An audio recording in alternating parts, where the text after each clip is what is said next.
अनमोल धरोहर गांव के बीचों बीच एक विशाल वट वृक्ष खड़ा था। इस वृक्ष की जड़ें गहरे रहस्यों को अपने अंदर समेटे हुए थीं। गांव के लोग कहते थे कि उस वृक्ष के नीचे एक प्राचीन धरोहर छुपी है, जो किसी ने आज तक नहीं देखी। द्वारका गांव का एक निडर युवक था। उसने बचपन से ही उस धरोहर के बारे में सुना था और उसका सपना था कि वह उसे खोज निकाले। एक दिन उसने साहस जुटाया और उस वृक्ष के नीचे खुदाई करने का निर्णय लिया।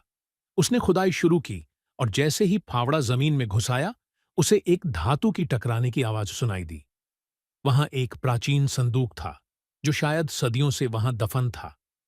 द्वारका ने जैसे ही संदूक को खोला, उसमें एक पुराने नक्शे के सिवाय कुछ नहीं था। वह निराश हुआ, लेकिन जल्द ही उसने महसूस किया कि यह नक्शा धरोहर तक पहुंचने की चाबी हो सकता है। नक्शा बहुत जटिल था। उसने अपने दोस्त राजेश की मदद ली। दोनों ने मिलकर नक्शे का अध्ययन किया और पाया कि इसमें छुपे संकेत गांव के विभिन्न स्थानों पर फैले हुए थे। पहला संकेत उन्हें गांव के पुराने कुएं की ओर ले गया। कुएं में प्रवेश करते ही एक पुरानी सीढ़ी दिखी, जो कुएं के अंदर गहरे नीचे जाती थी। नीचे जाने पर उन्हें एक दरवाजा मिला, जिस पर एक पहेली लिखी हुई थी। पहेली का उत्तर था सूरज, और दरवाजा खुल गया। अंदर एक सुनहरी रोशनी फैली हुई थी। उस रोशनी के पीछे एक और संदूक था।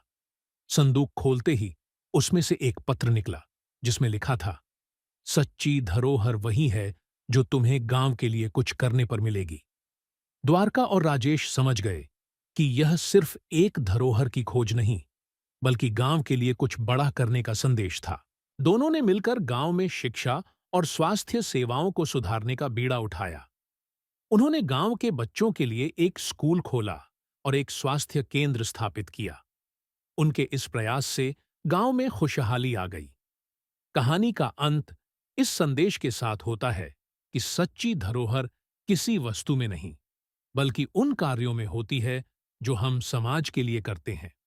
यह समझकर द्वारका और राजेश ने अपनी जिंदगी को समाज सेवा में लगा दिया और उनका नाम गांव की हर जुबान पर आ गया। इस कहानी से हमें यह सीखने को मिलता है कि असली खजाना वस्तुओं में नहीं, बल्कि हमारे नेक कामों में छुपा होता है।